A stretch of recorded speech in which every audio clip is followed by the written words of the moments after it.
इस वीडियो में न्यायालय में प्राय आप कोई केस में या तो आप जाते हैं या सामने वाला व्यक्ति जाता है, आपके खिलाफ कोई मामला लगा देता है। तो इस केस की आदेशिका या ऑर्डर शीट क्या होती है, इस बारे में बताने जा रहा हूं। कुछ विद्यार्थियों द्वारा ये पूछा गया है कि आदेशिका क्या है। केस की संपूर्ण जानकारी प्राप्त करने के लिए जिस तारीख पेशी जो भी डेट लगी है उसकी संपूर्ण जानकारी आप ऑर्डर शीट या आदेशिका से प्राप्त कर सकते हैं।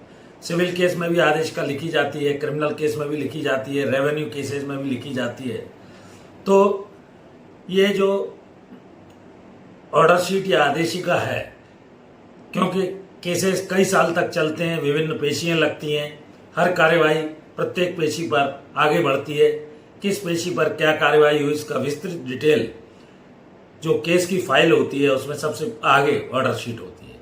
ऑर्डर शीट आदेश का क्या है, क्यों जरूरी है, क्यों लिखा जाता है, क्या इसका महत्व है, तो ये आपको जानना चाहिए। हर तारीख पर आपके मामले में क्या कार्यवाही हुई, पहली तारीख काय के लिए लगी, अगली तारीख कार्यवाही किस कार्यवाही के लिए पेशी जा रही है, इसका ऑर्डर शीट या आदेशिका में उल्लेख रहता है और उल्लेख होना आवश्यक है। केस फाइल किस पक्षकार की ओर से कौन से पेपर पेश हुए, कौन सी गवाही हुई, कब इश्यू बने, कब एविडेंस ली गई, सारी कार्यवाही किस बाबत पेशी बढ़ी, इन सब कार्यवाहियों का उल्लेख आदेशिका में किया जाता है। तो ये एक ट्रांसपेरेंसी से केस की प्रोग्रेस ऑर्डर शीट में लिखी जाती है और उस पर न्यायाधीश के हस्ताक्षर होते हैं, सील भी लगती है, ऊपर केस नंबर और रहता है। आदेशिका जो है वो जब भी आप अपील न्यायालय में कोई भी पक्ष जो एग्रीव्ड या व्यथित होता है किसी न्यायालय के आदेश से, उस आदेशिका के खिलाफ भी वो अपील और रिवीजन में जा सकता है। नॉर्मली केस का नंबर और पक्षकारों के नाम जो आदेशिका लिखी जाती है उस पर ऑर्डर शीट पर रहते हैं।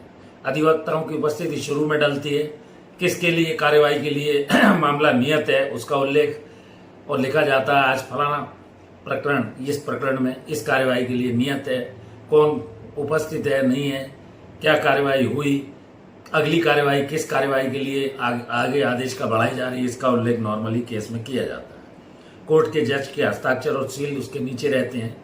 पार्टी जब भी वकील बदलती है तो उसे आदेशिका की सर्टिफाइड कॉपी लेने से सारी जानकारी हो जाती है। वकील साहब मांगते हैं, अन्य दस्तावेजों की भी वो सर्टिफाइड कॉपी न्यायालय के नकल सेक्शन से प्रिस्क्राइब्ड आवेदन फॉर्म तथा फीस देकर ले सकते हैं। कुछ निश्चित समय में वो आदेशिका से लेकर जो भी दस्तावेज आपको लेने कॉपी मिल जाती है। दूसरा, कौन कौन गवाह उसमें हो चुके हैं, अगली कार्यवाही क्या होना है, कैसे आपकी तैयारी करनी है, प्रिपरेशन करनी है। तो ऑर्डर शीट सबसे इंपॉर्टेंट पार्ट है जिसे आदेशिका कहा जाता है। और ये आदेशिका प्राप्त करने के लिए आप पूरे केस की सर्टिफाइड कॉपी के लिए अप्लाई कर सकते हैं। विद फॉर्म में आप भी भर सकते हैं, वकील के माध्यम से भी अप्लाई करा सकते हैं। तो आपको पूरे केस की आदेशिका की सर्टिफाइड या प्रमाणित प्रतिलिपि प्राप्त हो जाएगी, जिस पर टिकट लगे होंगे, न्यायालय की मुद्रा होगी और जो न्यायालय की असल आदेशिका है उसकी वो प्रमाणित प्रतिलिपि के रूप में आप कहीं भी पेश कर सकते हैं। सारी जानकारी केस की आप ले सकते हैं। तो ये मैंने एक सामान्य रूप से आपको कोर्ट केसेस के बारे में, चाहे वो सिविल हो, क्रिमिनल हो, रेवेन्यू हो, कई वर्षों तक मामले चलते हैं, हर केस की प्रोग्रेस किस किस डेट पर क्या कार्यवाही हुई इसको जानने के लिए आदेशिका का जानना आवश्यक है। तो ये मैंने ऑल अबाउट ऑर्डर शीट के बारे में, कोर्ट में चलने वाले मामलों के बारे में सरल भाषा में समझाया। यदि वीडियो अच्छा लगा हो लाइक कीजिए, शेयर कीजिए। जो लीगल फ्रेटर्निटीज जुड़े हुए स्टूडेंट्स हैं, कोर्ट में जो बच्चे काम कर रहे हैं, समाज के लोग हैं, क्योंकि कभी न कभी किसी न किसी का केस हमेशा चलता है। ये सामान्य जानकारी भी है और विशेष भी है। तो इस तरह मैंने आपको कोर्ट की आदेशिका कार्यवाही कोर्ट की न्यायालय की फाइल में कैसे बढ़ती है इस बारे में बताया, क्यों ये लिखी जाती है, क्या इसका महत्व है, ये सब मैंने बताने का प्रयास किया। यदि आपको ये वीडियो मेरा अच्छा लगा हो लाइक कीजिए, शेयर कीजिए, दोस्तों मित्रों को भेजिए, अपनी जानकारी बढ़ाते रहिए। जैसा मैं कहता आ रहा हूँ, ignorance of law is no excuse. आप ये कहकर नहीं बच सकते कि मैं भारत का कानून नहीं जानता, मुझे जानकारी नहीं थी। तो भारत के कानून को जानिए, जुड़ जाइए पैरामीटर ऑफ लॉ चैनल से।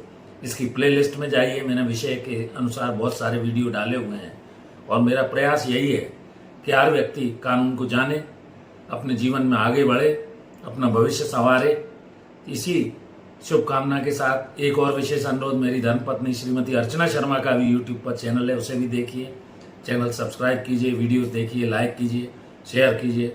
वीडियो अच्छा लगा हो तो इसको अपने मित्रों, दोस्तों, परिचितों को भेजिए।